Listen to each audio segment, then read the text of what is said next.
uz šodien, ja man prasa atklātu viedokli, es varu arī skaidri teikt, ka tas, ka uzņēmēji bļauj, ir pilnīgi patiesi. Tāpēc, ka tās intereses pāris gadus atpakaļ nav bijušas sabalansētas, un tā privāta persona ir nonākusi lielākā varas pozīcijā. Tāpēc, ka uzņēmējiem palika labi, viņi bija klusi, un tad pēkšņi kāds pārbrauc pāri tām interesēm.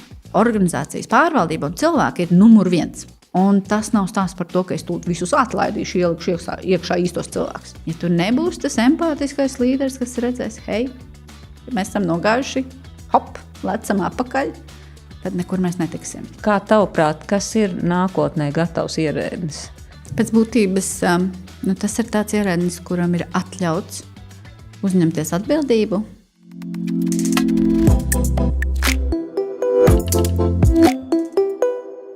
Šis ir Valsts administrācijas skolas podkāsts Izaugsmes formula, sarunu cikls Mācīt spēks. Pie manis studijā šodien ir Gundaga Jaunbērziņa Beitika, profesionāli ar 20 gadu pieredzi publiskajā pārvaldē, šobrīd vada Latvijas Nacionālo akreditācijas biroju, cilvēks, kas ievieš daudz jaunu inovāciju savā organizācijā un pats ir ļoti radošs. Gundaga ir arī mūsu Valsts administrācijas skolas pasniedzēja, šobrīd apguvusi arī vienu tādu ļoti efektīvu un spēcīgu metodi spēļošanu, kas ir domāta tieši augstākā līmeņa vadītājiem ar mērķi, kā labāk veidot sadarbības tīklus, lai panāktu nepieciešamo rezultātu. Šajā epizodē runāsim par to, kā ieviest pārmaiņas organizācijā, kā nodrošināt ciešu sadarbību gan organizācijas iekšienē, gan ārpus tās. Sarunas noslēgumā uzzināsim vairāk par pašu Gundagu, par to, kādas grāmatas ir ietekmējušas to, kāda viņa ir kā cilvēks, kā arī lūgsim viņai izvirzīt kādu izaicinājumu un ceram, ka tas arī piepildīsies. Sveiki, Gundaga! Sveiki! Iespējams, ka daudz zina, bet iespējams tikpat daudz nezina, kas ir LATAK, jeb Latvijas Nacionālais akreditācijas birojs, un kas ir vienā teikumā, kas ir tas, ko jūs darat? Parasti man ir grūti vienā teikumā, bet es jau esmu iemācījusies vienā teikumā. Tad Latvijas Nacionālais akreditācijas birojs akreditē visu, ko neakreditē izglītības, joma. Visa tautsaimniecība. Tas nozīmē, mēs akreditējam tās atbilstības novērtēšanas institūcijas, kuras darbojās produktu certifikācijā, pārvaldības sistēmu certifikācijā, inspicēšanā, testēšanā, kalibrēšanā, medicīnas laboratorijas. Un ko nozīmē pati akreditācija? Pēc būtības nozares spēlētājs, kas ir atbilstības novērtēšanas institūcija, izpilda noteiktas standarta prasības, atnāk pie mums un saka, mēs visu mākam, mums ir kompetence, mums visi procesi ir sakārtoti, mums vajag no jums atzīšanu.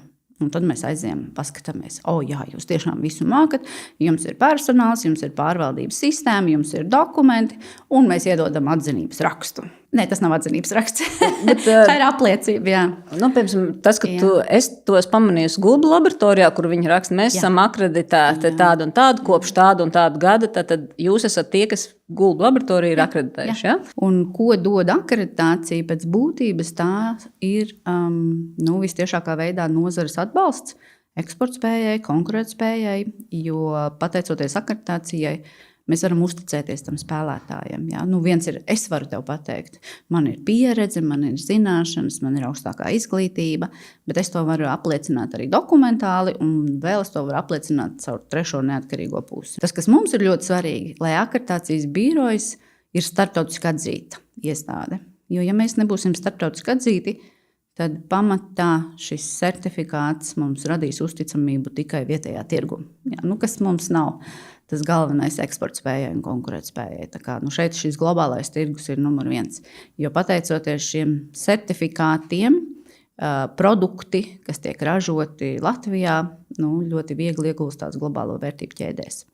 Tad uzreiz tā mūsu globālā atzīšana ir ļoti augstā līmenī. Cik gadus tu esi jau LATAK vadītāja? 6 gadus. Man pašai šķiet, ka tas ir ārprātīgi daudz. Man bija savā ziņā liels izaicinājums, bet es varu teikt tam paldies, jo es kā vadītājs ļoti daudz ko iemācījos. 19. gada beigās, oktobrī, es sāku vadīt LATAK, un mēs zinām, kas notika 20. gadā. Jā, un man, protams, bija svarīgākais, ka es iepazīstu katru šo spēlētāju no komandas. Un, protams, to es ļoti aktīvi arī tajā oktobrī un līdz pat Covid laikam darīju. Un tad mums ar vienu dienu bija jāpārceļās visiem attālināti. Un nebija nekādu priekšrakstu, nekādu vadlīniju, kā to komandu tagad savākt. Bet es varu teikt paldies, jo tas ievieš vadītājiem inovāciju, domāt savādāk. Jā, tas arī prasa ļoti lielus resursus, lai attālinātu visu komandu, sajustu un saprastu, vai mēs visi virzamies vienā virzienā. Bet tie pirmie mēneši jau bija diezgan intensīvi sarunās, lai saprastu, kas mums nepatīk, ko mēs gribam, uz kurieni mēs dodamies. Un līdz ar to tas Covid laiks mums īstenībā pagāja. Ja man prasītu, kas bija tas mans lielākais izaicinājums kā vadītājam Covid laikā, bija varbūt netik daudz izprast tos strateģiskos jautājumus, jo pamatā jau pirms tam strādājot ekonomikas ministrijā un preču pakalpojumu brīvā apritē, tur arī bija visa atbilstības novērtēšanas politika vispārējais, tā kā tos jautājumus arī sapratu. Bet tieši cilvēki un Covid laiks bija no vadības perspektīvas visizaicinošākais, tāpēc, ka tu saproti, ka pakalpojums ir balstīts nevis tehnoloģijā, vai papīrā, vai procedūrā, vai aprakstos, bet tieši tajā, ko cilvēks var paveikt. Un tad mums, protams, bija svarīgākais, lai neviens nesaslimst, lai mēs esam darboties spējīgi. No otras puses mēs sapratām, ka mūsu pakalpojumam nedrīkst būt pārtrauktība, respektīvi tā mūsu institūcijām jāspēj joprojām sniegt savus pakalpojumus, kaut gan, protams, arī institūcijām bija savi ierobežojumi. Līdz ar to tas tāds lielākais izaicinājums bija tīri saprast emocionāli, cik spēcīgi vai cik varbūt sagrauti mēs kādā brīdī esam. Kā tev uzņēma kolektīvā? Jo zinot, ka tu esi cilvēks, kuram patīk pārmaiņas, kurš grib ieviest, un it sevišķi jaunā amatā, vienmēr tas ir tas brīdis, kad ir tas lielākais uzrāviens. Un kā tu jūti to, kā tevi uzņem, it sevišķi saprotot, ka pārmaiņas sekos, plus vēl, protams, Covid laiks? Protams, ar piesardzību, jo skaidrs bija, ka es nebiju cilvēks, kas nāk jau no, piemēram, akreditācijas biroja vidus vai, piemēram, no atbilstības novērtēšanas, bet es nācu tieši no politikas puses. Protams, ka tā bija piesardzība, un jāatzīst, ka arī tajā manā aģentūras vadīšanas sākuma posmā šī sadarbība ar ieinteresētām pusēm, kas bija politikas veidotājs, tirgus uzraugs, un arī atbilstības novērtēšanas institūcijām nebija tā labākā. Vienkārši ļoti daudz sūdzības arī ekonomikas ministrija saņēma, un arī tirgus uzraugs sūdzējās par to, ka kaut kāds tirgus nav sakārtots un akreditācijas birojas nereaģē tā, kā pienākās. Bet mana stratēģija bija ļoti vienkārša – būt maksimāli atklātai, arī skaidri izstāstot, kas ir manas vērtības, kas man patīk un kas man nepatīk. Praktisks piemērs man jāsaka, pilnīgi trigerē. Ja? Ja cilvēki saka, es šo nevarēju, jo vainīgs ir tas vai šitas, vienmēr ir tas jautājums, ko tu darīji, kā tu uzņēmies atbildību, kā tu to izdarīji.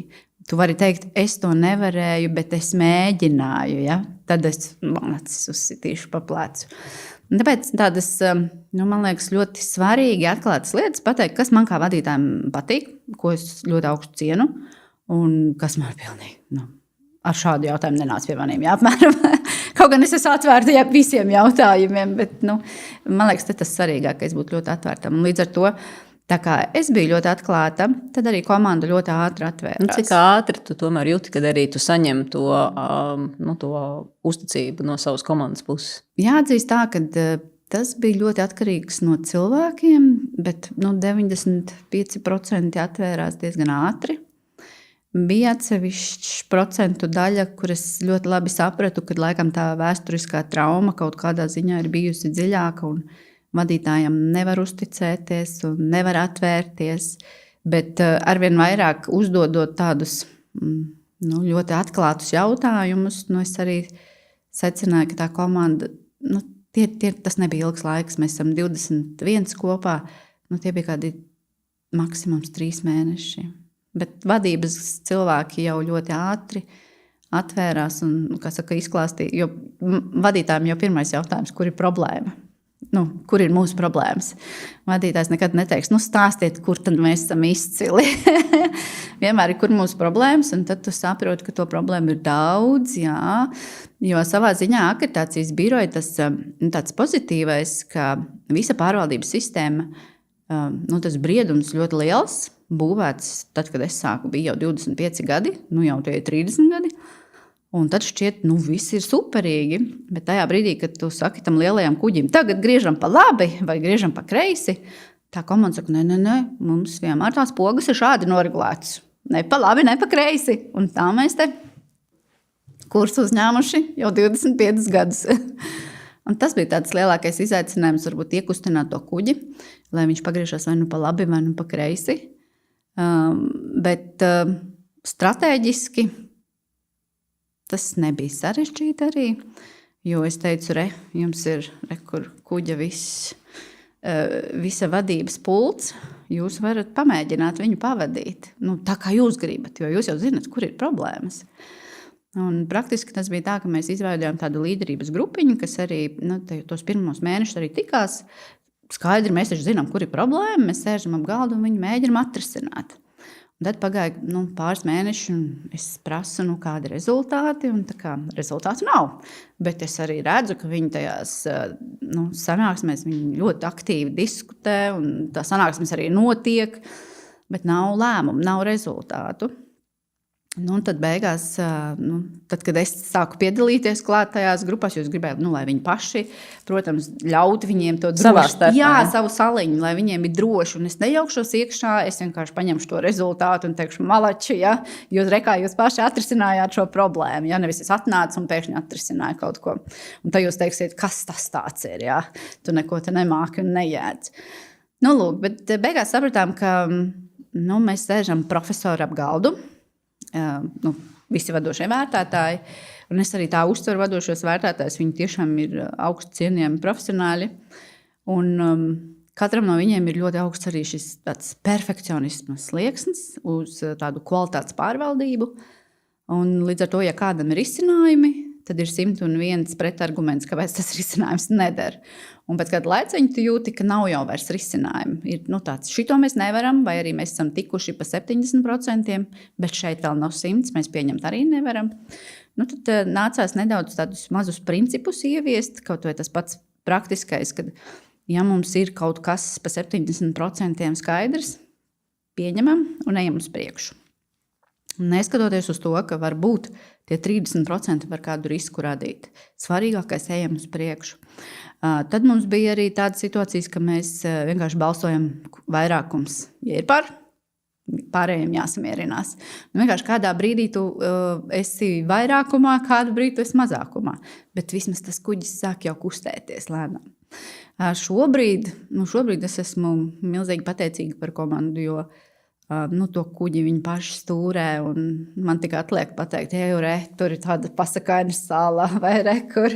Un tas notiek ļoti pozitīvi. Mēs arī apgūstam jaunas jomas, nereti pat nedomājot par to, ka tie resursi mums reizēm ir tādi, pāri spēka robežām, jā, bet tā atbildības sajūta ir ļoti augsta, un līdz ar to es ļoti augstu arī cienu. Tu jau iesāki par to, ka ir nepieciešama tā drosme, ka bieži vien arī, mēs sākām par tavu organizāciju, bet mēs ar tevi runājam par to, ka mēs tomēr varētu skatīties arī plašāk un tādu sistemātiskā pieejā, ka tiešām tas briedums publiskajā pārvaldē arī ar tiem normatīvajiem aktiem ir jau sakārtots, bet reizēm ir nepieciešama drosme, jo, laikam 100% jau nekad, tu nevari būt pārliecināts, un arī droši vien tu, kā aizgāji uz Lateku, nebija jau tev pilnīgi skaidra tā vīzija, vai ne? Tev ir nepieciešams pirmkārt sadarboties, otrkārt arī, pieņemt tos drosmīgos soļus, un droši vien reizēm arī saprast, ka tas nebija pareizais solis, vai ne? Un jā, ko ir kļūdas, paskatīties uz tām un dot citu atkal iespēju, pat ja atkal tur nav tie 100%. Tas nozīmē, vadītājs ir tomēr tāds pārmaiņu vadītājs. Tu piekrīt, ka vadītājam ir šis te loma? Principā visu laiku. Es nevaru iedomāties, ka vadītājam ir rutīna. Tad tu esi bankomāts, kurš izsniedz naudiņu pēc pinkoda ievadas. Ja? Šobrīd es tiešām nevaru iedomāties, Kaut gan es nevaru arī atcerēties, ka strādājot ekonomikas ministrijā, kad arī tur būtu rutīna, jo katra tie nozares jautājumi bija ar savu iniciatīvu. Jā, varbūt tur bija viena forma, piemēram, ja tev ir jāgatavo pozīcija, tad tu gatavo pēc vienas formas un, protams, tu saproti tās intereses, bet te, manuprāt, ir tas svarīgākais un to, ko es arī aģentūrā paņēmu no ministrijas, jo savulaik ministrijā strādājot ar Eiropas Savienības vienotā tirgus jautājumiem, es nestrādāju, ierēdnis 608. kabinetā. Jo, kas tu esi tajā 608. kabinetā? Tu pilnīgi nekas neesi. Tev ir jārunā ar uzņēmējiem, tev ir jārunā ar sabiedrību, tev ir jārunā ar visām pārējām ministrijām, tirgus uzraugiem. Principā tev ir jāveido tāds milzīgs tīkls, lai tu saprastu, kur tad mēs katrs esam, kur tad tās mūsu prioritātes ir. Es iedomājos, ja šobrīd būtu Eiropas Savienības vienotā tirgus cilvēks, tad šobrīd būtu ļoti viegli ar mākslīgo intelektu strādājot. Bet tajā laikā mākslīgā intelekta nebija, un tu rakies milzīgi, un tad tev bija tie cilvēki, kuriem tu zvanīji, kur tu prasīji, tu rakies katram dokumentam cauri, visiem politikas plānošanas dokumentiem. Un tad nereti bija tā, ka tu uzdod kādu uzdevumu savai komandai, un tev ir atbilde, bet Gundaga, es neesmu eksperts. Es saku, es zinu, ka tu neesi eksperts, bet te ir tev dokumenti, un tev ir loģiska un racionāla domāšana par Latvijas valsti. Viss, virzamies. Tā ir drosme. Jo, principā sanāk, ka tas ierēdnis no 608. kabineta, sēžot tajā mazajā soliņā, bīda Eiropas Savienības vienotā tirgus jautājumus. Saka, tagad, kad tu esi vienas organizācijas vadītāja, tomēr ir cits skats, vai nekā strādājot ministrijā. Kas ir tas, ko tu redzi jau tādā sistemātiskā līmenī valstī? Kas ir tas, kas varbūt tās bremzē tās pārmaiņas, kuras mēs vēlamies redzēt? Man liekas, mēs esam valstī. Tas teiciens par to, ka ministrijā un katra ministrija kā tāda valsts un katra iestāde ir kā tāda sava valsts, ir pilnīgi patiesība. Mums trūkst tādas kā ekosistēmas pieejas, ka mēs cenšamies ļoti harmonizēti paskatīties gan uz valsts strateģiskiem mērķiem. Mums bieži vien ir mani mērķi, ja, un tad tur kaut kur ir politikas plānošanas dokumentā mērķi, bet otrs arī no tāda operacionālā viedokļa. Šobrīd vadīt komandu hierarhiski ir, man pat gribētos teikt, ir neprāts. Bet publiskā pārvalde, kāpēc neprāts varbūt, ja? Tāpēc, ka mēs nevaram ātri reaģēt, ja tev ir hierarhiski. Ja priekšnieks sacīja, tad mēs darām, un tā pa trepītei uz leju cerot, ka tā apakšējā trepīte saņems to ziņu. Vai ja priekšniekam nebija laika, mēs turpinām darīt to, ko mēs darām. Nenāk nekas jauns. Un tā hierarhiskā pārvaldība ir tas, no kā mums ir jātiek projām. Mums ir jābūt tai horizontālai pārvaldībai, kad ik viens mēs esam iesaistīti gan tam nepārtrauktiem uzlabojumiem. Praktisks piemērs. Tev var būt ministru kabineta noteikumi, par kuriem tu nes atbildību. Kā ministrijas ierēdnis. Ja? Tu tagad viņus esi uzražojis, pieņēmis ministru kabinetā, un nozare tagad ar viņiem strādā. Nozarē, piemēram, kaut kas tur nepatīk. Viņi saka, šitas nestrādā. Es saku, labi, paldies. Šitas nestrādā. Labi, piefiksēs. Paldies, piefiksē. Jā, bet pamatā tev vajadzētu darboties pret regulējumu un arī jebkuru politiku kā tāds dzīves cikls. Tev ir jāsaprot, kā ārējā vide mainās, iekšējā vide mainās. Tur ir kaut kas aplams. Un kaut kādā brīdī tev ir jāveido, lai tas regulējums, viņš būtu dzīves mehānisms, kas viegli mainās. Tā, ka viņš rada vērtību. Nevis tāpēc, ka viens bļāva skaļāk. Jo tā ir vēl viena, manuprāt, Latvijas problēma. Mēs esam ļoti maz. Man gribās teikt tā, Japāna savā starpā cilvēki konkurē, bet viņi nav maz. Un mēs esam maz, bet mēs arī šausmīgi konkurējam. Un tas liekas tik absurdi, jo 1,8 miljoni, man liekas, mums tas var būt tādai ģimenei, vai ne? Mēs iekrojam to pasauli, mēs parādām, ka mēs esam labākie, bet nē, mēs viens otram plēšamies matiem un plēšam šās tā blūzes un pogas, ja, jo redz, mēs gribam viens otram pierādīt, ka mēs esam labākie, kas ir ļoti aplami. Un tas pats notiek arī ar publisko pārvaldi, jo, manuprāt, varbūt tas skanēs ļoti skaļi, bet tas ir tas, kas man pietrūka savulaik arī strādājot ministrijā. Un pašā varbūt sākumā arī aģentūrā, bet redz, tā kā man nepatīk būt cietējam, tad es vienmēr uzņemos atbildību par to, kur ir varbūt kāds caurums. Ja? Man pietrūka tāda skaidra, stratēģiska virziena, uz ko tad mēs visi kopā virzamies, un turklāt mēs ļoti operatīvi pielāgojamies, ja mēs redzam, ka kaut kas nestrādā. Tāpēc, kad ir hierarhija publiskā pārvaldē, un ja viņas nav, tad tu mazais tur vari, taisīt revolūciju. Tev nekas tur nesanāks. Tāpēc, kā augšā ir citas prioritātes, un tas dienas plāns ir noslogots. Bet tad, ja tev, mēs tai kopējā bildē ieraugam vairākus spēlētājus, un to mēs varam ieraudzīt tikai tad, ja mums nav hierarhiska pārvaldība, kad mums ir horizontāls. Starpdisciplināras komandas? Jā, tieši tā. Praktiski iedomājoties, šobrīd mums arī ar ekonomikas ministrijas valsts sekretāru ir tāda ideja, un tad redzēsim, kā viņi nostrādās, bet veidot tiešām tādu stratēģisku padomi resoriski. Un tas nav stāsts par to, ka mēs tagad kaut ko centralizējam. Mēs esam pieraduši pie centralizācijas, bet mēs vienmēr aizmirstam par pašu pakalpojumu, kam mēs ko darām. Mums centralizācija vienmēr ir saistīta ar kaut kādiem operacionāliem darbiem, lai mēs ekonomētu, kas ir forši. Bet man ir jautājums, ko tas cilvēks tur uz ielas no tā saņem. Jā, ja ir atvieglojumi nodokļiem vai vēl kaut kas, mēs teiktu, jā, super, vai ne? Man šitas patīk. Bet neviens to nejūt.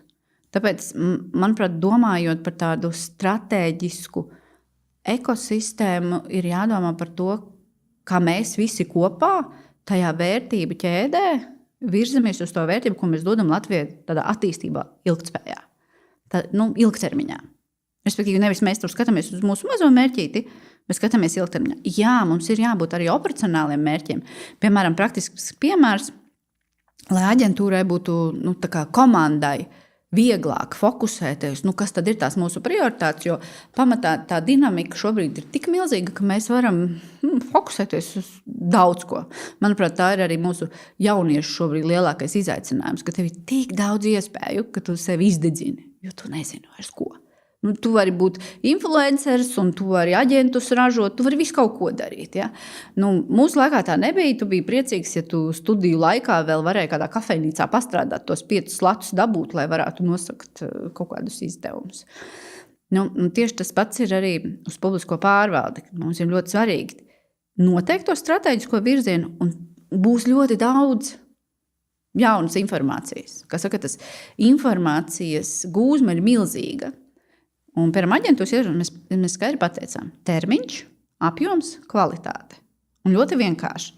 Tad, kad tu saproti visas iesaistītās puses un saproti viņu lielākās gaidas, tad to arī var atzīt. Tātad, ja es esmu apsolījis, ka es to izdarīšu 2 nedēļās, un es arī saprotu, ka no tās manas sistēmas es varu to izdarīt 2 nedēļās, tad es arī to cenšos izdarīt 2 nedēļās. Ja es saprotu, ka tā mana sistēma to nevar izdarīt kvalitatīvi 2 nedēļās, tad es ar to interesēto pusi diskutējot, saprotu, kas tad varētu būt tas labākais risinājums. Apjoms, tas nozīmē, ja mēs apgalvojam, ka mēs sniedzam pakalpojumu, kas ir starptautiski atzīts, tātad mēs arī novērtējam tā, kā mūsu starptautiskās organizācijas to vēlās. Ja? Nevis mēs deklarējam, mēs tā darām, bet patiesībā tā nedaram. Ja? Vai arī mēs sakam, mēs gribam būt starptautiski atzīti, bet neesam atzīti, jo mēs vienkārši neizpildam tās prasības. Un 3. kvalitāte. Tātad pastāvīga komunikācija ar klientu katru gadu, lai saprastu, kas ir tie elementi, tās pozīcijas, kas mums ir jāuzlabo, kas mums dod vērtību tajā pakalpojumā. Un kvalitātes ietvaros, piemēram, mūsu praktiskais piemērs, kā mēs mēram kvalitāti, viens ir klientu aptaujas, bet mums ir arī iekšēji auditi, un mēs pielāgojam. Tāpēc, ka mēs pasakām, ka kvalitāte mums ir ļoti svarīga, līdz ar to mēs pielāgojam arī, piemēram, iekšējos auditus. Nevis mēs pasakām, mums tagad būs iekšēji auditi reizi gadā. Strateģiskais mērķis reizi gadā. Bet ka mēs pasakām, ka mēs gribam pārliecināties, ka mūsu pakalpojums tiek sniegts kvalitatīvi. Un mēs saprotam, lietu audits, vadošo vērtētāju monitorings. Mēs pēc tā, ko mēs izgūstam no audita, saprotam, vai tur ir kvalitāte. Un man liekas, arī publiskai pārvaldei šobrīd ir tāds liels izaicinājums, ka tie cipari, kas mums ir jāsasniedz, ir ārprātīgi daudz, bet bieži vien aiz cipariem slēpjas nevis vērtība, bet darbība. Nu, un tad iedomājies, tev ir kā ierēdnim jāsaražo kaut vai tās pašas pozīcijas pa Eiropas Savienības vienoto tirgu. Nu, es paņemšu to savu vēsturisko atmiņu. Skaitu, jā. Un tad saka, es esmu malacis, es esmu kārtīgi pastrādājis, es esmu saražojis tur 25 pozīcijas, tur ministram tēzes. Un vērtība? Nu, ko tu esi panācis? Jo jāatzīst, ka es bieži vien biju tāds tas ierēdnis, kurš pateica, es to nedarīšu, jo es šeit neredzu jēgu, kas izklausās briesmīgi, ja? Bet, ja es neredzu tam darbam jēgu, bet viņš ir tikai tāpēc lai tur būtu cipars, es tiešām to nedarīšu. Mums tur ir bijuši likuma projekti, kas ir jāizstrādā, ir bijuši ministra kabineta noteikumi. Es esmu par to, ka mēs grozam likumus, mēs izslēdzam kaut kādus bezsakarīgus, muļķīgus ministra kabineta noteikumu deleģējumus, ja viņi ir tikai priekš tā, lai tur būtu tas deleģējums. Ja tev nav satura un tu nesaproti vērtību, ko tu ar to var radīt, viņam nav jābūt. Turklāt, tas nav ierēģņa 608. kabinetā lēmums. Cieša sadarbība ar industriju, nozari, visām interesētām pusēm. Un tas ir tas, kas, man liekas, arī publiskajā pārvaldē izaicinājums.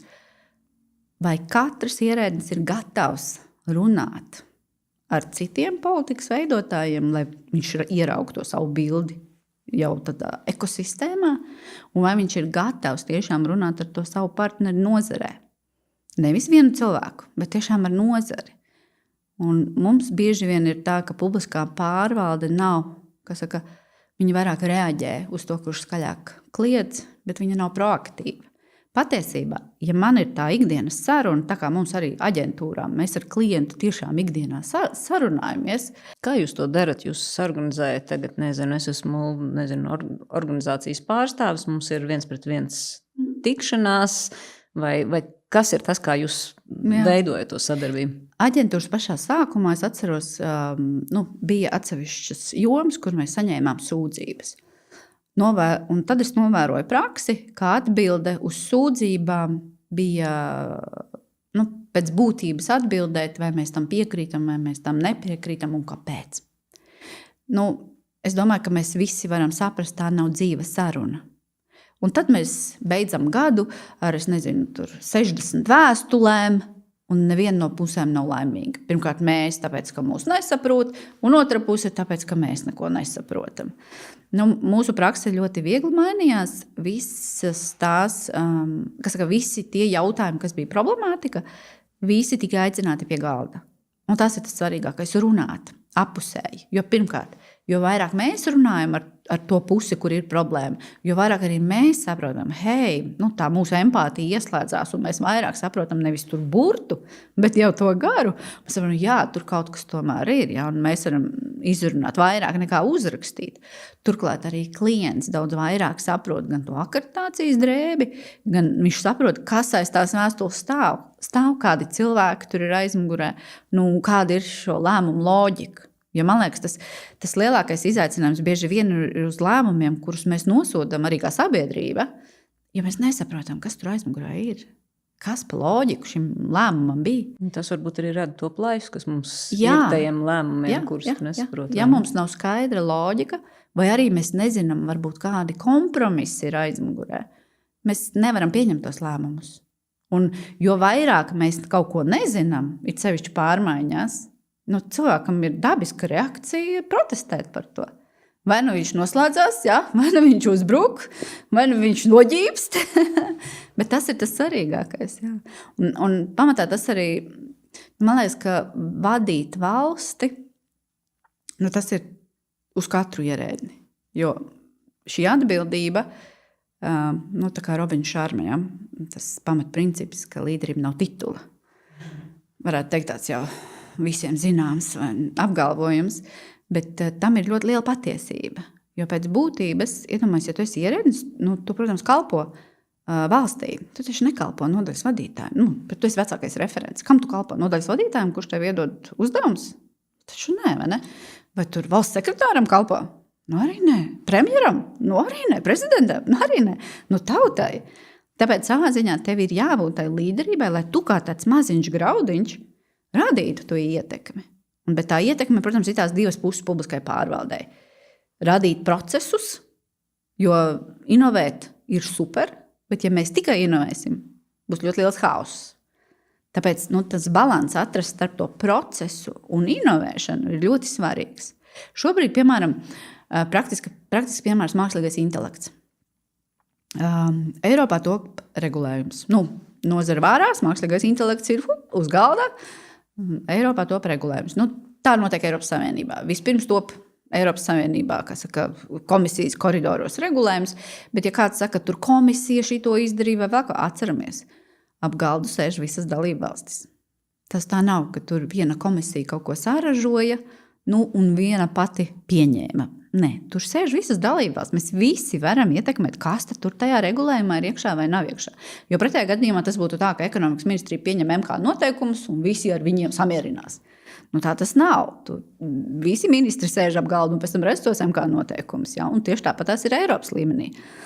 Nāk klājā regulējums, kur mēs saprotam, 160 lapas puses mākslīgā intelekta milzonis, bet no otras puses atkal tu saproti, ka bebītis, jo tur īsti nekas tāds nav, ja? no vienas puses.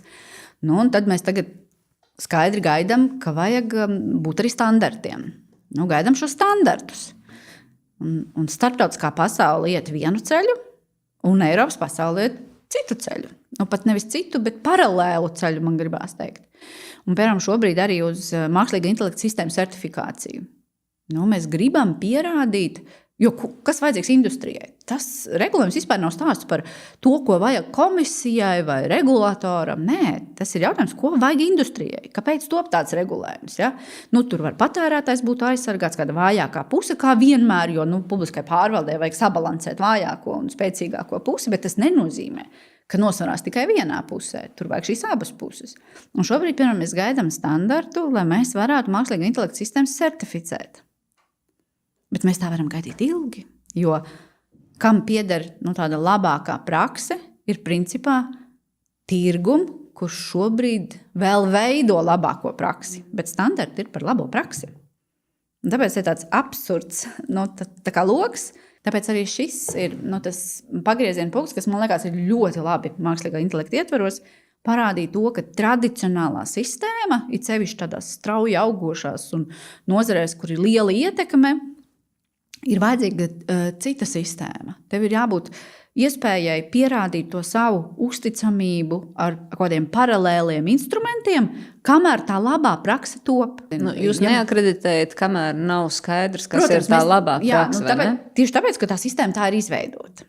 Bet, ja mēs tagad varētu radoši padomāt, jo mums taču visiem ir atļauts arī radoši padomāt, no vienas puses mēs varētu arī uztaisīt, piemēram, saucamo, labi, ir smilškasts, ir regulatīvās smilškasts, ja, bet mēs varam uztaisīt arī kaut kādus inovāciju laboratoriju vai pilnīgi vienalga, kā mēs to formātu nosaucam. Bet industrija sēž pie galda un saka, hei, uz šodien izskatās, ka šis varētu būt labākais formāts. Tad tev ir tirgus uzraugs un, piemēram, aģentūra un saka, jā, šis mums der. Reku, tev ir pilota kaut vai akreditācija. Ja? Man, kā partnerim, kurš iepērk kaut kādu sistēmu, es būtu laimīgs, ka man tāds dokuments tur būtu. Nevis man vispār nav. Vai arī tas startup uzņēmums, kuram vispār nav domāšana par to lielo sistēmu, kas viņam tagad jāatbilst, un viņš tagad domā, kā lai es tagad šito pārdodu. Ja? Neviens tam neusticās. Tad es pats ar kaut kādiem mārketinga trikiem to daru. Ja? Un tad, kad tev ir mārketinga triki, tad tev atnāk regulators un saka, hei, tu te gribi visu apmānīt, jo tas neatbilst sistēmai, ja? Jo sistēmā ir šādi. Man liekas, mums ir jābūt šobrīd iespējai sevišķi tajās jomās un nozarēs, kur ir vajadzīgi ātri lēmumi, ir jābūt tādai paralēlai sistēmai. Jā, tas varbūt var sākumā veicināt hausu, bet tikai caur tādu testēšanu mēs varam kaut ko iemācīties. Bet, Klau, tas jau arī ir tāds domāšanas maiņas princips. Tāds, ka tiešām, tā kā tu saki, tu pasaki loģiski, vai es mazais ierēdnis kalpoju savam nodaļas vadītājam, tad, ja tu uzdod šādu jautājumu, tad nē. Bet praksē tu gaidi, man nodaļas vadītājs saka, es izpildu. Respektīvi, idejas un vērtību līmenī paprasīt loģiski. Tad, kad es esmu ierēdnis, es arī nododu zvērestu, kam es kalpoju un tā, bet tā praksa, bet tad kā izmaiņot, jo tā hierarhija ir tik ļoti iesakņojusies, ka tagad, es teikšu, un mēs arī visās podkāstu epizodēs arī runājam par to domāšanas maiņu, it kā kaut kas ētriks, bet tai pašā laikā, tieši tā, kā tikt pāri tam un kā domāt par to, ko dod tie mani 20 pozīcijas, noteikumi sagatavotie vai, mums apmācības, nevis skaits, bet kas ir tas, kas, galā. Jo tas jau ir tas nedrošais, jo drošais jau ir tas skaits. Vai ne? Tas ir tas, pie kā mēs esam pieraduši un kas iedod to drošības sajūtu. Un savukārt tā drosme pateikt to pārējo. Bet kas tev ir palīdzējis nebaidīties runāt par to, nebaidīties savā organizācijā mainīt, likt varbūt tādus nērtus jautājumus, kas pārējiem, kur nav šī drošības sajūta, kur mēs vienmēr varēsim atķeksēt, kad reku skaits ir. Principā tas pirmais solis ir formāts. Kā mēs to darām? Jo, piemēram, es ļoti labi atceros ministrijā, ja valsts sekretārs gribēja nodot kādu informāciju, tad tev tā nāk caur rīkojumiem. Tas nav caur sarunām. Aģentūra ir ļoti maziņa. Tas ir tā kā viens ministrijas departaments.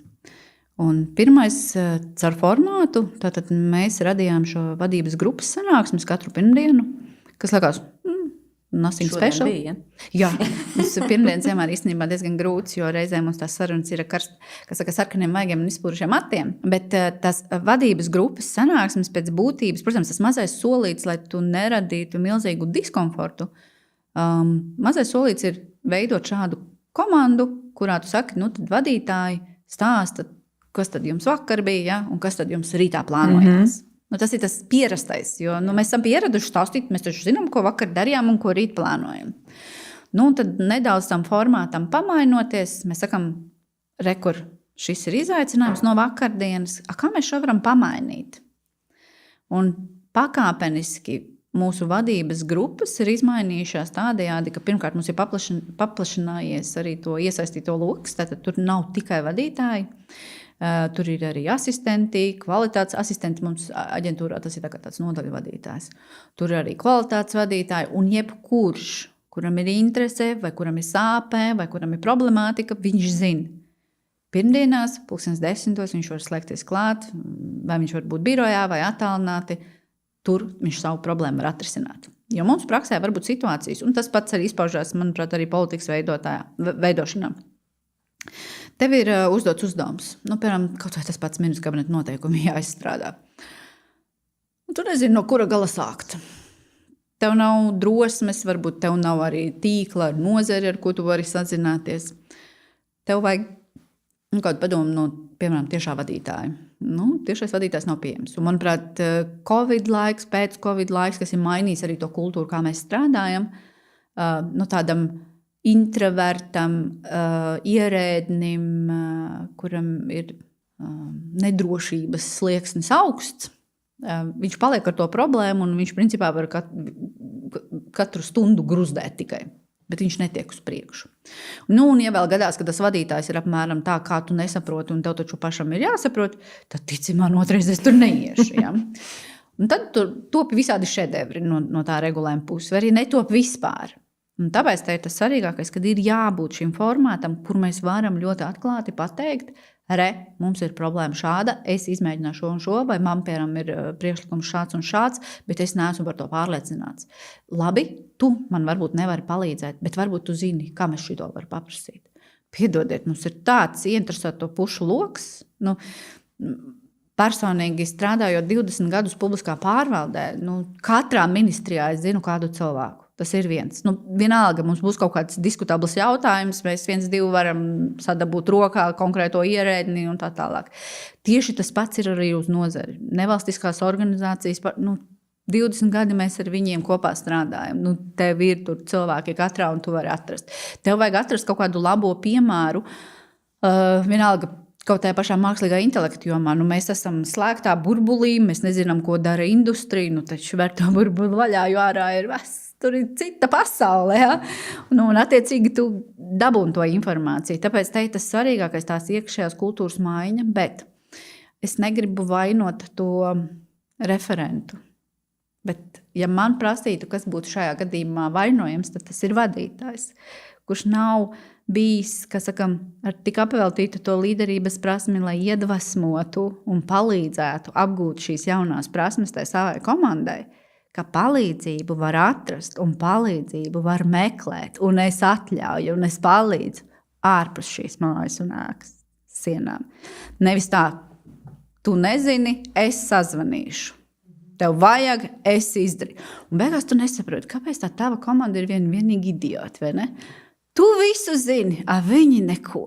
Kāpēc tu nevari teikt, reku zvani šim un veidot to kontaktu tīklu tālāk? Bet to var iemācīties, to mēs varam iemācīt tādus vadītāju. Nu, ja es esmu ilgstoši bijis vadītājs, un tā mana pieredze ir tāda, ka es tomēr vienmēr saku, nē, ar industriju tur jābūt tur savs līmenis, tu labāk nezvani. Un šis man nepatīk. Jā, jo šito dzirdot, man tas tā. Jā, ko, nē, to jau mēs tā nevaram zvanīt, kuram katram, un kas tagad būs, ja, un ko tu runā ārpus. Respektīvi, viss šis te. Vai tu tici, ka, ja es esmu tāds vadītājs, vai es varu mainīties? Un vai pietiek mācības, kas ir tas mans, tas triggers vai tas spiediens, kas man palīdzētu teikt, ok, jā, es esmu šito darījusi, bet iedomājies, man tak jāpārkāp visam tam, ko es esmu tā nostiprinājis, un tagad es tur, un tagad es ļaušu tev iet un runāt ar nozaru, un es pats varbūt reizēm tur nebūšu. Tas ir, un es domāju, kā šo inerci tur, kur tas jau ir iesēdies, mēs varam mainīt, visus vadītājs nenomainīsim, tāpēc kā to vidi kurbulēt, kā veidot to, ka sadarbības tīkls ir tā kā normāla lieta, jebkuram strādājot. Tu nevari tā kā saka, vai 600. 100. vai jebkādā kabinetā izdomāt, sevišķi mūsdienās. Jā. Cilvēks savā būtībā ir bioloģiska būtne. Ko tas nozīmē? Mēs skatāmies uz citiem. Ja tev būs piemērs, āgri vai vēlu, tu pēkšņi sāksi uzvesties līdzīgi. Tāpēc te ir svarīgi, ka tie piemēri tiek veidoti. Vienas pašas mācības, bez prakses es teiktu nē, ar mentoringu jā, jo mentors tev var dot to iedvesmu un piemēru. Tāpēc es principā esmu ļoti lielā sajūsmā, ceļš par pēdējiem 3 gadiem, kad tāda spēcīga šī mentoringa komanda arī tiek veidota publiskā pārvaldē. Jo man liekas, tas ir ļoti svarīgi tajā brīdī, kad tu esi sevišķi tāds jauns vadītājs, un tu to kultūru nezini iekšējo. Un, protams, ka tev ir nedrošība, jo tev ir sev vēl jāpierāda. Un tad tev ir kāds pieredzējis, saka, nē, droši, ne? Man bija šitā, es dabūju šitos punus, un tev parādās tā drosme. Tev bija mentors pašai? Nē. Bet tu esi mentors? Es esmu mentors, jā, bet man nebija mentors, bet es ļoti labi atceros, kad es tā kā tāds vecākais referents, kas sāku strādāt ministrijā, cilvēks, kuram ir tādas ļoti svarīgas tādas ticības vērtības, es uzskatu, ka kurnēšana ir grēks. Tas tāpat kā zakt. Tas tāpat kā melot. Kurnēšana tas ir nekā nedarīšana, ja? Kurnēšana tas ir, ka tev nepatīk kaut kas. Un tu pie sevis tā kā to, ja? Tur valdība vainīga, vēl kaut kas vainīgs un tā tālāk. Tā kā es to uzskatu par tādu ļoti lielu grēku, tad, protams, es biju neapmierināta sevi. Tev visu laiku jālūdz vakarā Dievs, piedod lūdzu, ka es te kurnēju. Par ko es kurnēju? Par saviem vadītājiem. Tad kaut kādā brīdī man kā cilvēkam, kuram ir ļoti svarīgi uzņemties atbildību, jo patiesībā man to iemācīja mani vecāki. Viņiem neinteresē, kā es mācos vai kā es sasniedzu rezultātu. Viņus interesē tikai rezultāts. Tāpēc no vienas puses es 1. klasē biju pilnīgs analfabēts, mans brālis mācīja rakstīt, lasīt visu, ko. Un man bija jāizcīna pašai tas rezultāts. Jau. Un līdz ar to tagad tu saproti, tu kurni, tev vajag risinājumu. Un tad es sev, šajā brīdī šarma princips ļoti labi palīdzēja par to, ka līderis nav ar titulu, ja? Tev nav svarīgs amats, bet tu vari parādīt savu darbu. Lūdzu. Un tad, kā referents, protams, es sāku tikt vaļā no tā savā ieraduma kurnet, bet dalīties tajā savā redzējumā, nevis nosodītais stūra vai pie kafijas automāta, kas ir tik viegli. Un īstenībā tā ir tā, man liekas, tāda publiskā, bet varbūt arī privātajā sektorā. Tas ir tāda, tā sliktā iezīme kultūrai, ka mēs kurnam pie kafijas automāta un patiesībā tur mūsu līderi un vadītāji pat nezin, ka tu esi neapmierināts. Ja? Tev ir jāsaka, kas tev neapmierina. Un nevis tādā ziņā, ka tu uzbrūc, bet tev ir jāpiedāvā arī risinājums. Un tas ir tas, ko es sāku darīt kā referents. Man bija savs redzējums, es gribēju šo un tad tu aizēji pie vadītāja un saka, jā, es tavā vietā darītu šādi. Un tad tu saproti, vadītājs tev tur paklausās pa vienu iekšā, pa otru ārā. Bet es ļoti labi arī apzinos, ka tajā brīdī, kad man tā karjeras attīstība bija solīti pa solim augšup, bija saistīta tieši ar to, ka es uzņēmos pilnu atbildību par katru jautājumu, un es arī attiecīgi viņu risināju un mēģināju piedāvāt dažādas alternatīvas, jo es savā domāšanā esmu stratēģis, jo man tas bija iemācīts no ģimenes. Man vecākiem bija jāpārdod tas mans rezultāts. Un man bija jāizdomā alternatīvas, kā to rezultātu sasniegt. Ja es nezināju, ka 2+2 ir 4, man bija jāizdomā, kā es nonākšu līdz rezultātam. Es varēju iet matemātikas skolotāju no rīta agrajās stundās, lai saprastu, ka 2+2 ir 4. Jo tā bija mana atbilde. Es varēju arī špikot. Ja? Man varēja būt dažādas alternatīvas, bet man bija jāsasniedz rezultāts. Un tieši tāpatās, manuprāt, arī ir darba attiecībās. Un tad, kad tu parādi ar to savu piemēru, ka, piemēram, tev atnāk kolēģi un saka, hei, mums te šitas nav un šitas trūkst. Jā, LTRK nav atbildējis. Nav atbildējis, tā apskatāmies. Kā mēs varētu uzzvanīt? Rekon zvanam šeit. Paņem telefonu, zvan. Un skatās tev, tu vienkārši zvani? Jā, vienkārši zvani. Bet tā arī lietas notiek. Un jo tu vairāk to rādi, tev tas cilvēks jau nākamreiz pat nevis nākamreiz, tur paiet bišķiņa laiks, bet viņš saka, es sazvanīju šo, un tad es uzzvanīju. Tie ir spoguļneironi. Mēs mācāmies viens no otra. Bet tad, ja mēs, un sevišķi, ja vadības līmenī, mēs esam stīvi, ne pa labi, ne pa kreisi, mums nav nekādas elastības, piedod, mums varbūt visradošākie prāti mūsu komandās, viņi visi būs apslāpēti. Kā es vienmēr arī saku, ja tu esi tā 3 litru burciņa ar to savu vāciņu, un tu visu to savu komandu liec tai burciņā, tad jūs lielāki pēc 3 litriem nebūsiet. Tas ir ļoti svarīgi, ka tu kā vadītājs, tu neesi vāciņš. Tev ir jābūt paplātei. Un, tāds. Es atceros, mēs vienā sarunā ārpus šīs intervijas runājām, un tu stāstīji, kas man iespiedās ļoti atmiņā, kad, tad, kad tu kļuvi par Lataku vadītāju, nav tā, ka tu visu aizmirsi, visu, ko tu biji darījusi ekonomikas ministrijā, un arī, ka tā vērtība ir, kad arī tā, ka tu arī nevis vienkārši vairs viss atslēdzies un nekad neiesaisties, bet ka tu vari arī turpināt dot to pienesumu un iespējams arī to atbalstu tiem, kas paliek tā nozīmē, arī kad kādu būtisku jautājumu risina. Man liekas, tas ir ļoti nozīmīgi, sevišķi, ja mēs gribam, skatīties ilgtermiņā, celt un attīstīt, mums veidojās to kontaktu loks publiskā pārvaldē, kuriem ir šīs tiešām padziļinātas zināšanas par atsevišķiem jautājumiem, neskatoties arī uz to, ja viņi pa karjeras kāpnēm mainās pa iestādēm un institūcijām. Mums ir jāspēj saglabāt tas zināšanu kapitāls, kas mums tur ir attīstīts. Ja es 14 gadus strādāju Eiropas Savienības vienotā tirgus ietveros attiecībā uz brīvu preču pakalpojumu apriti un pēc tam ārējās ekonomiskās attiecībās, ir tikai normāli manas šīs zināšanas un manu šo sapratni par Eiropas vienoto tirgu, kad es arī dalos tālāk ar tām zināšanām jebkuram, kam tas interesē. Es arī dalos atklāti. Ja? Līdz ar to, ja ir kaut kādas diskusijas, piemēram, par kaut kādiem Eiropas Savienības vienotā tirgus regulējumiem, ir pilnīgi normāli, ka man kādreiz pasaka, hei, Gunda, ko tu domā par šo te omnibus? Ja? Es saku, tu gribi atklāt, ko es domāju, jo. Un atkal no otras puses. Tad, kad tu neesi tajā rāmī, piemēram, kad es strādāju ekonomikas ministrijā, skaidrs, man bija savs redzējums. Tāpēc, ka tu redzi visus tos kauliņus. Man visas kārtas rokā. Piemēram, veselības ministrija redz savas kārtas. Jā, kultūras ministrija savas. Es redzu visas kārtas. Līdz ar to tā bilde veidos pilnīgi savādāka.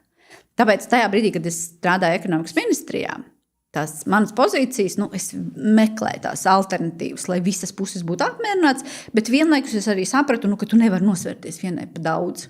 Ja? Tev jābūt tai balansā. Tajā brīdī, kad es vairs ar Eiropas Savienības vienotā tirgus jautājumiem ministrijā nestrādāju, un tagad es esmu, no mākoņiem pie zemes akreditācijā, tu redzi to uzņēmēju, un tad tu saproti, šis balans, kas varbūt kaut kādos brīžos, ko es mēģināju turēt vienotā tirgu, ir kaut kur noslīdējis. Pēkšņi ir uz šodien, ja man prasa atklātu viedokli, es varu arī skaidri teikt, ka tas, ka uzņēmēji bļauj, ir pilnīgi patiesi. Tāpēc, ka tās intereses kaut kur pāris gadus atpakaļ nav bijušas sabalansētas, un tas patērētājs, tā privātpersona ir nonākusi lielākā varas pozīcijā. Kāpēc? Tāpēc, ka uzņēmējiem palika labi. Viņi bija klusi. Un tad pēkšņi kāds pārbrauc pāri tām interesēm. Tāpēc šobrīd man pat ir vieglāk paust viedokli, jo man neviens neierobežo viņā. Ja es kaut ko domāju, tad es arī atklāti pasaku. Jo, piemēram, ja mēs skatāmies arī uz to pašu Eiropas Savienības vienoto tirgu un akreditāciju, es esmu ļoti nepopulārs direktors akreditācijas birojā, ja mēs skatāmies uz Eiropas akreditācijas kooperācijas tādu ekosistēmu. Jo es uzskatu, ka ir atsevišķas jomas, kur regulators ir paredzējis akreditāciju, bet viņa ir nesamērīga birokrātija. Jo pēc būtības akreditācijas jēga, protams, ir eksportspējā un konkurētspējā, bet var būt arī citi alternatīvi mehānismi. Piemēram, ja es tev uzticos, tad kāpēc man ir vajadzīgs, ka tev vēl kāda iestāde dod atzinumu? Un ja es esmu, piemēram, ministru kabinets, kas tev uzticās, tad kāpēc man vajadzētu vēl kādai iestādē dot tev atzinumu? Jo akreditācija maksā naudu. Pirmkārt, mums ir jāuztur kompetence un spēja, tātad mums ir jābūt personālam, viņam ir jābūt kvalificētam, tad mums vajag tehniskos ekspertus. Turklāt tev ir jāuztur tāda pārvaldības sistēma, kas ir starptautiski atzīta ar visu personālu, visu tehnisko aprīkojumu, 24/7. Tev tas izmaksās gadā kādi 2-4 tūkstoši. Bet man ir jātur arī darbinieki. Bet tikpat labi tev kabinets ir pateicis, bet es tev uzticos. Un ja akreditācija ir par uzticēšanos, tad tev nav vajadzīga akreditācija. Vai arī, ja mēs redzam, ka tirgus pārkārtojās, un tas nav tikai par Latvijas tirgu, Eiropas tirgus pārkārtojās, un mēs uzticamies, piemēram, certificēšanas iestādēm kaut kādā noteiktā jomā bez akreditācijas, brīvprātīgā joma, varētu tā teikt, tad mums nevajag uzspiest tur obligātu akreditāciju. Ja viņi kā partneri savā starpā uzticās un tirgus uzraugs neredz tur problēmas, kādu vērtību rada akreditācija? Nekādu. Viņa ir birokrātisks sloks. Kāpēc tas ir nepopulārs viedoklis? Tāpēc, ka akreditācijas birojiem katra jauna akreditācija dod ieņēmumus, bet tas nav par peļņu. Bet birojas attīstās, tāpēc, ka viņam vajadzīgs vēl viens personāls, viņa ieņēmumi aug, bet ja mēs tagad nolemtu šito jomu slēdzam ārā, un, piemēram, ja tagad ir 150 apmēram Eiropas līmeņa regulējumi, kuri paredzēta akreditācija, un mēs pāriet uz 30. Ļoti daudzi akreditācijas biroji savu biznesu kaut kādā daļā pazaudētu. Mēs esam maziņi. Savā ziņā es par to nepārdzīvoju. Kaut gan tas mūsu briedums ir tāds pats kā lielajiem. Mēs esam 16 vadošie vērtētāji, un mums ir 9 jomas. Dažām pat lielām valstīm nav 9 jomas. Bet mēs cenšamies to mūsu iekšējo tirgu apkalpot, lai tā eksportspēja, konkurētspēja būtu. Vēl nepopulārs lēmums, piemēram, arī mūsu klientam reizēm, kur ir brīvprātīgā joma, jo tas Latvijā iekšējā kultūra. Tas ir par to, ka mēs viens otram acis plēšam, un pogas raujam ārā. Mums atnāk klients un saka, ka viņš ir akreditācija šajā jomā. Tad mēs sakām, bet kāpēc? Tāpēc, ka tam ir. Bet jums klients ir? Nē, bet tā ir brīvprātīgā joma. Būs klients, ja tam klientam vajag to akreditāciju, ja, piemēram, viņam vajag to produktu starptautiskā tirgu, un viņam vajag to atzīšanu pāri robežām, tad arī piesakiet to akreditāciju. Nē, tā institūcija man arī vajag. Tas, ko mēs šobrīd mācam ļoti lēnām, tiešām runājot ar nozarēm, ar konkrētiem uzņēmējiem un stāstot. Ja jums šeit 6 gadus nav bijis klients, un jūs mūs lamājat, jūs dārgi birokrāti, bet jūs mums prasat to pakalpojumu. Priekš kam? Ņemiet nost. Tad, kad jums viņu vajadzēs, tad būs jēga, tad būs tā vērtība. Un tas ir nepopulārs lēmums. Jo akreditācija vienmēr, un arī tā akreditācijas kopiena ir ļoti konservatīva, un viņa ir par to, ka nekas nav uzticamāks par akreditāciju. Ko es arī apšaubu bieži vien. Un arī starptautiskā līmenī šobrīd ir tādas ļoti aktīvas diskusijas par to, uz kuru virzienu mēs dodamies, vai mēs akreditācijas paplašinam biznesu, vai mēs viņu sašaurinam. Man vienmēr šajās diskusijās ir par to, kādu vērtību mēs radam. Jo, piemēram, arī uz šodienu akreditācijas izpildījums ir auditā balstīts.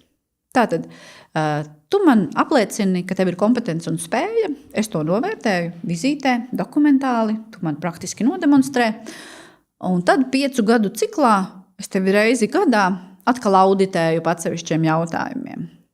Un tad man ir vienkārši jautājums. Šobrīd, kad tehnoloģijas ir tik ļoti attīstījušās, es izmantoju metodi, kur tu man vienkārši dod papīrīti degunā.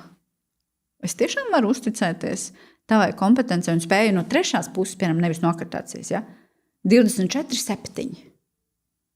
Bet iedomājies, ja akreditācija būtu balstīta tehnoloģijās, pats akreditācijas pakalpojums, pēc būtības tu paņem uzinstalē programmiņu uz datora, kur tev ir akreditācijas, 17.65. standartam. Tevi izvada cauri visam procesam, kas tev jādara. Vadības ziņojums, tur personāla kompetence, tu ievadi certifikātus, visu pārējo, tu veic atbilstības novērtēšanu produktam, tu arī vadi iekšā tajā sistēmā. Līdz ko tev kaut kas nav korekti, sistēma sarkanais paziņojums. Reku nav kalibrēšanas certifikātu, piemēram, tā ir tava ierīcei, vai beidzies. Vai tev aiziet darbinieks prom un tev sistēma paziņo un saka, hei, tev nav kompetences. Reku, tev ir 2 nedēļas. Nav jau tāds biznesa modelis? Nē, šobrīd viss ir cilvēkos balstīts. Tas ir audits, un reizi gadā. Tāpēc man liekas, tas ir tik aplam. Mums būtu jau šobrīd jāveido šīs testa laboratorijas, kur mēs veidojam šādu šo sistēmu. Tad tāds bizness mainītos pilnīgi savādāk. Iedomājies tevi programmatūru, kurai tu ej cauri. Pirmkārt, viņi tevi uztur 24/7, ja tev kaut kas nav kārtībā. Bet mēs no akreditācijas puses pievēršam uzmanību tikai tad, ja tu tos sistēmas paziņojumus nereaģē. Jā. Ir vērtība, vai ne? Es esmu ļoti priecīga par to, ka aģentūras komanda, tas inovāciju gars ir ļoti augstā līmenī. Protams, joprojām ir tādas vēsturiskās bažas reizēm un bailes. Jauniem cilvēkiem, kas ienāk aģentūrā, varbūt ir grūtāk inovēt, jo tev vajag to kompetenci. Tev vajag tādas zināšanas un izpratni, līdz ar to tev vajag arī to pieredzi, saprast to drēbi. Tikai tad tu varēsi sākt inovēt, jo tie, kas nāk uzreiz iekšā un saka, šeit vajag visu inovēt, tur arī iebrauc lielā grāvī. Ja? Tu nevari tā uzreiz visu nogriezt. Vajag, lai varētu un tad apmēram tas ir tā, mēs tagad peldēsimies un reku, tur mums tagad būs siltais dīķis un tu nepadomā par tām zivīm, kas tur ir iekšā, kuras visas izvārās. Ja? Tev visu laiku ir jādomā. Arī viens ir tas tā nepārtraukta uzlabojuma kultūra, kur tu visu laiku mazākās lietiņas, pēc mūsu gadījumā arī ir tā. Mēs redzam, ka mums ir problēmas ar vēstuļu gatavošanu, ir sevišķi, ka mums nāk cilvēki, kas nesaprot, kā publiskā pārvalde raksta, bet mēs tomēr arī skaitamies ierēģi, kaut gan aģentūra ir tālu, man pašai gribās teikt, tālu no publiskās pārvaldes, ja mēs tā ļoti autonomi esam. Bet tās vēstules mums ir tādā ierēdniecības stilā, tad un tad bija vērtēšana, tur un tur bija neatbilstība. Un tad iedomājies, ka tu raksti tam klientam to vēstuli, kurš ļoti labi zina, ka tu biji viņu vērtēt. Jā. Un tu visu to izklāsti, un viņam tagad atkatē vēstules formā, tev jāatbild. Viņam jāsaprot, kur tas sākums un kur tās beigas. Un tā, kad tev ir tāda nepārtraukta uzlabojuma kultūra, tad tajās pirmdienās sēž un domā, hei, varbūt mēs varētu šo vēstuli vairs nerakstīt. Varbūt mēs varam vienkārši ielikt vēl vienu ailīti veidlapā. Respektīvi, mums ir veidlapas, kur mēs konstatējam neatbilstību. Tu ieraksti savu cēloņa analīzi, izplatījumu analīzi, korektīvās darbības. Ja mūs neapviena, pieliekam vēl vienu ailīti un paskaidrojam novērtēšanas komandai, kas tad nav paticis. Un es kā klients saņemu to man zināmo veidlapu ar to tavu komentāru. win-win, ja? Klients visam, un turklāt mums tam nabaga vadošam nav jānodarbojas ar šausmīgiem gara darbiem, kas visiem ir zināmi. Varbūt tādas vienkāršas, elementāras lietas, bet ļoti svarīgas. Bet gan jāatzīst, ka sistēma ir tāda, ka, man liekas, publiskai pārvalde arī tā, ja mēs esam iemācījušies iet pa vienu taciņu, mēs kaut kādā brīdī, mums vajag to līderi, kas saka, hei, ejam tagad pa turieni, tas ir taisnākais ceļš. Būs sākumā grūti, kamēr to taciņu iestaigā. Un tad tu ej pa to priekšu, un tad tev liekas, jau visa komanda jau ir iestaigos to taciņu, bet mēdz būt tā, ka kāds atkal noklejo uz vecās taciņas. Un šis ir kaut kas tāds, tas ir fenomenāli, bet tas ir saistīts, man liekas, tas ir tas svarīgākais, tā organizācijas pārvaldība un cilvēki ir numur 1. Un tas nav stāsts par to, ka es tūlīt visus atlaidīšu, ielikšu iekšā īstos cilvēkus. Nē. Ja tur nebūs tas līderis, kas konstatē, ka jūs atkal esat nomaldījušies no taciņas, nekas nebūs. Jūs varat mainīt cilvēkus, cik jūs gribiet. Nekas nebūs. Ja tur nebūs tas empātiskais līderis, kas redzēs, hei, mēs esam nogājuši, hop, lecam apakaļ, tad nekur mēs netiksim. Vēl arī tas virziens pie tik daudzām tām, vai ne, iedot tomēr to rāmi. Kā tavuprāt, kas ir nākotnē gatavs ierēdnis? Pēc būtības, tas ir tāds ierēdnis, kuram ir atļauts uzņemties atbildību, kuram ir atļauts piedāvāt dažādus alternatīvus risinājumus, kuram ir atļauts riskēt, bet komandā. Nevis, tu rekrutā ir tava problēma, pats vainīgs savārī, bet komandā. Respektīvi, mēs arī komandā ļoti bieži saprotam, šeit varētu pastāvēt 3 alternatīvas, kādi šeit ir riski. Un tad mēs saprotam, šobrīd es redzu, ka te risks varētu būt 1, 2, 3. Lecam vai nelecam? Kāds saka, nē, nelecam. Mums vajag 0 risku toleranci, mums nevajag nevienu risku. Tad mēs sakam, nē, lecam. Tā vērtība būs lielāka. Tas ir tieši par to. Man liekas, ka jūs to plecu arī. Jā, un runāt vienam ar otru empātiski, jo man bija kaut kur arī saruna par to, vai vadītājam ir jāprasa savam komandas biedram, pat arī ne savam komandas biedram, bet vienkārši nedomāju, tev ir liela ministrija un tev kaut kāda informācija vajag, un tu tagad ieej tajā kabinetā, un tu redzi tas tavs kolēģis, kuru varbūt tu tik ļoti nepazīsti, ir noraudājies. Tu esi atnācis pēc tēzēm ministram. Un tad ir tas jautājums, vai man tam kolēģim paprasīt, tev viss kārtībā, vai vienkārši bliest man vajag tēzes. Tā mūsu sāruna vadītāja starpā bija tā, ka lielākā daļa vadītāja atzina, ka es nebāstos viņa dvēselē. Bet es uzskatu, tas ir aplama. Jo ja tu nezini, kas notiek ar cilvēku, tu nevari viņu vadīt līdz rezultātam. Tāpēc tev ir jāzina, kas ar cilvēku notiek, lai tu to komandu vadītu. Tu nevari komandu vadīt uz rezultātu, balstoties uz cipariem. Tev jāzina, kas ir tie tavi cilvēki. Tev jāzina tā komanda, ko tu vadi, tīri cilvēciski.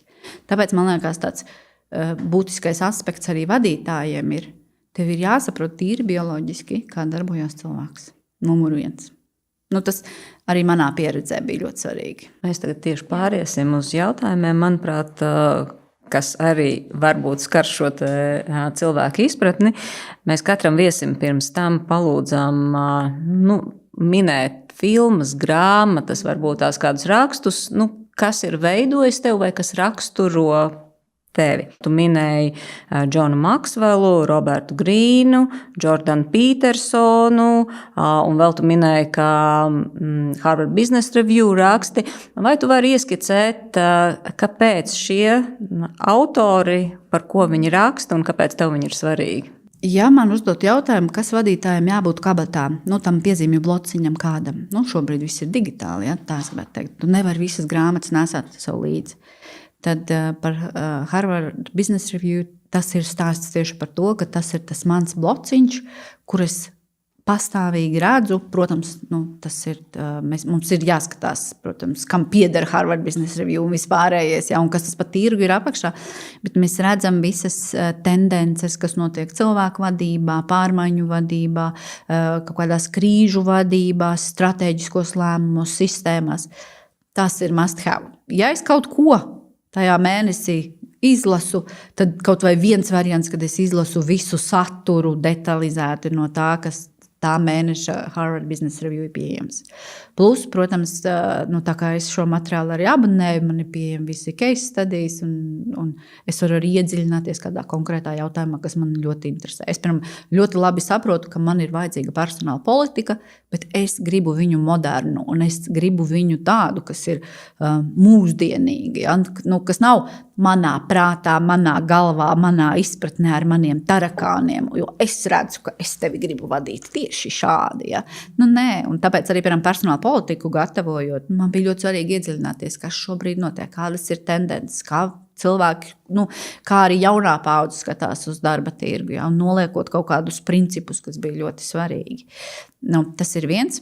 Šie mani piesauktie autori, par grāmatām runājot, grāmatas ir man numur 1, un es esmu bezgala pateicīga vispār par tiem resursiem, kas mums uz šodienu ir, jo es būtu laimīga studēt Stanfordā, Harvardā, MIT un vispārējais, bet, protams, ka es nevaru to atļauties.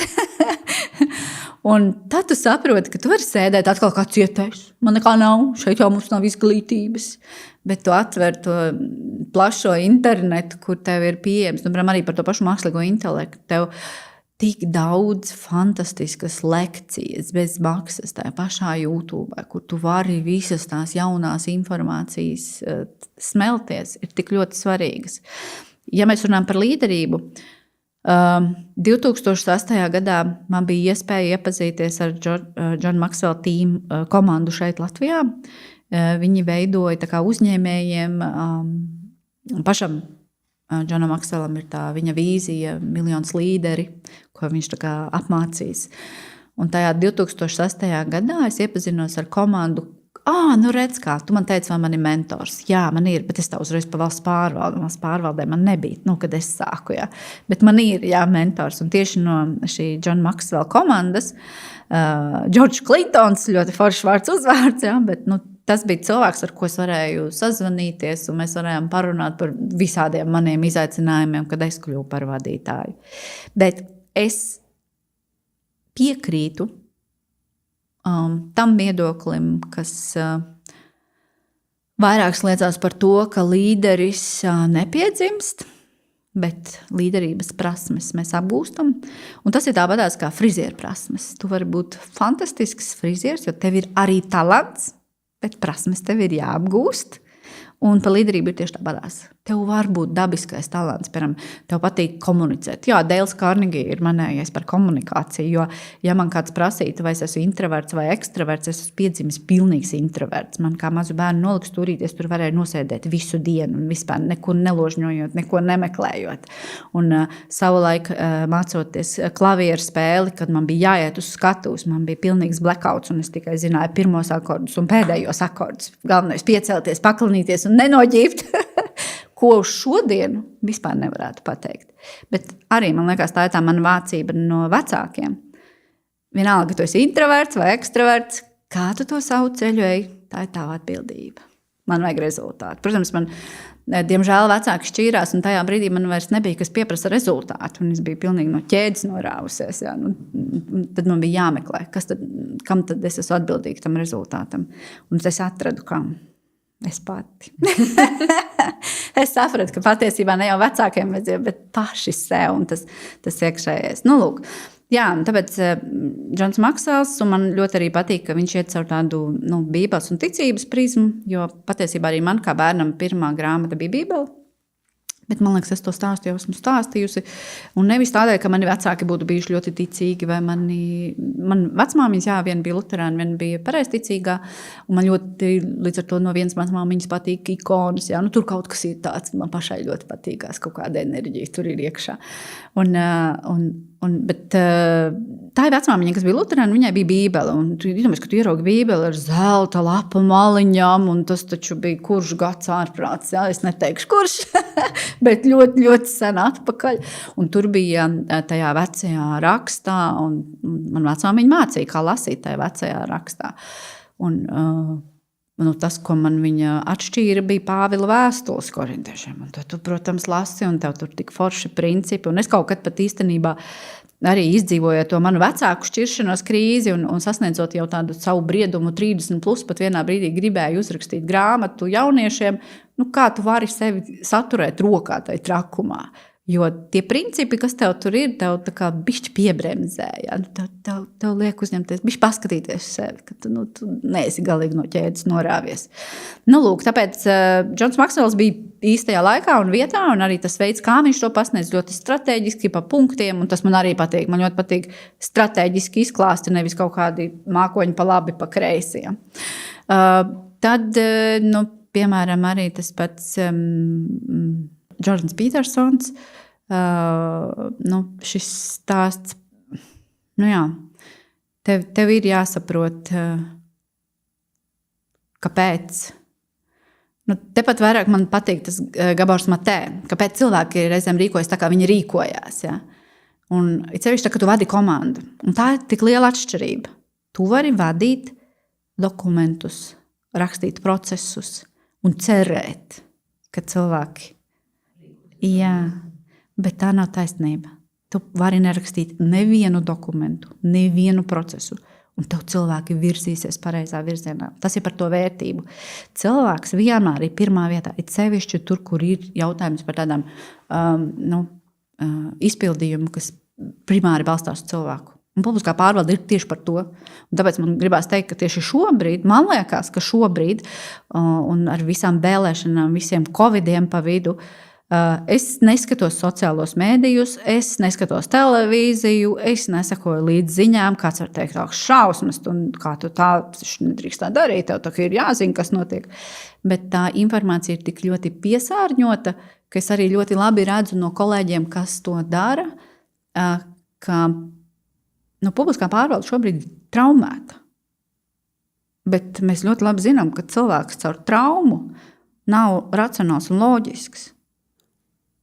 Un ja mēs tagad pasakām, ka pie visām pasaules problēmām ir vainīgi ierēģi, un mēs to pasakām mazā Latvijā, kur, piedod, tie ierēģi ir tā pati mūsu tauta, tie paši mūsu cilvēki, kuri patiesībā nav ar pamatskolas izglītību tikai. Viņi ir ļoti gudri cilvēki, viņiem ir milzīga pieredze un bagāža, un viņi arī jūt diskomfortu, tāpēc, ka viņi grib turpināt kalpot. Bet tā vietā tev pasaka, tu esi idiots, jo piedod sistēma tāda ir šobrīd izveidota. Mums ir vajadzīgi tie līderi un vadītāji, kas palīdz mums visiem kopā to sistēmu izmainīt un darīt vieglāku. Tev ir jāsaprot, kas ir cilvēks. Tāpēc, piemēram, tas pats Gabors Matē, protams, viņš runā par tādām dziļām traumām, bet tas ir tieši par to, tev ir jāzina. Katrā cilvēkā tev kaut vai jāizjūt ir. Tāpēc, tad, kad tu ieiet tajā kabinetā, tu ļoti labi jutīsi, vai tu vari uzdot to jautājumu, hei, tev viss ir kārtībā, vai tu teiksi, es atnākšu vēlāk. Saprot? Tas ir par to, ka tu jūti, tā ir tava empātija. Un Roberts Grīns, protams, varas spēles, tas jau man kā stratēģiem cilvēkam ir ļoti svarīgas, tāpēc, ka mani vecāki arī bija apveltīti ar ļoti lielu jaudu. Es varēju varas spēles mājās redzēt 24/7. Un, kā saka, nebija neviens tāds brīdis, kad es nevarētu redzēt varas spēles. Jo man tēvs bija uzņēmējs, mamma savulaik kultūras darbinieks un mūzikas skolotāja, bet arī tādu riktīgi krampi arī uz dažādām, kā saka, uzņēmējdarbības lietām. Vecmāmiņa bija fantastisks pārdevējs, varēja pārdot visu, kas kustās, kas nekustās. Tāpēc man bija brīnišķīgi īstenībā skola. Un, tā kā varas spēles ir kaut kas tāds, kas mums apzināti patiesībā būtu visiem jāzina. Jo mēs ļoti labi redzam, kad ar mums manipulē un kad ar mums nemanipulē, un otras puses mums ir jāzina šie spēles noteikumi, lai mēs arī uzvarētu. Ja kāds teiktu, hei, tā bija tava stratēģija, kā tu tagad tur izdarīji, piemēram, ar savu komandu vai vēl ko, es varu skaidrā tekstā pateikt, jā, laba mērķa vārdā, jā. Un es neredzu nekādu, ja tu to izdari ļauna rezultātu vai slikta mērķa labā, tad tur ir liels nosodījums. Bet šajā gadījumā ne. Tāpēc, manuprāt, par varas spēlētājiem mums ir jāzina daudz un vadītājiem ir sevišķi, lai mēs varētu to kuģi virzīt uz to skaisto salu. nevis uz to iznīcību. Es zinu, ka tev droši vien ir daudz izaicinājumu, bet kas ir tas izaicinājums, ko tu apsolīsi šodien šajā brīdī podkāstā, tā kā sev uzlikt? Varbūt, ka man sev ir jāapsola kaut kādā brīdī apstāties, mācīties, jo man ir tā sajūta, ka man vajag vēl, un tā kā šobrīd tās zināšanas ir tik viegli pieejamas, man bieži vien ir skaidrs, ka es jau esmu tur... John Maxwell vietā var uzrakstīt nopietni, var uzrakstīt tās grāmatas, un tad es šķirstu kādas citas grāmatas, šitos jau zinu, vai šis ir tik banāli, ja? Kaut kādā brīdī droši vien ir jāpiebremzē, un tagad ir jābūvē kaut kas pašam jauts. Gunda, man liekas, ka ar tavu enerģiju noteikti izdosies, un kā mēs jau zinām, liela sapņa sākās ar maziem solīšiem. Ar mazu ideju, tā kā droši vien, lai tas viss aug un top. Paldies tev milzīgs par šo sarunu. Man liekas, ka šī bija viena no ilgākajām sarunām, kas ir bijusi, bet te pašā laikā izstāstot tādas detaļas savā organizācijā ir iespēja saprast arī tos lielos konceptus. Un tieši tā tas cilvēks ir pirmajā vietā un tā cilvēcīgā vadība un ieraudzīt jēgu arī tiem cipariem ir nozīme, bet vienmēr ir jāzina, kāpēc, vai ne? Ja tu vari izskaidrot tā vērtība un varbūt arī un atteikties nedarīt to, kas nav vajadzīgs. Un tikai tāpēc, ka tas ir vēsturiski iesakņojies. Paldies tev liels!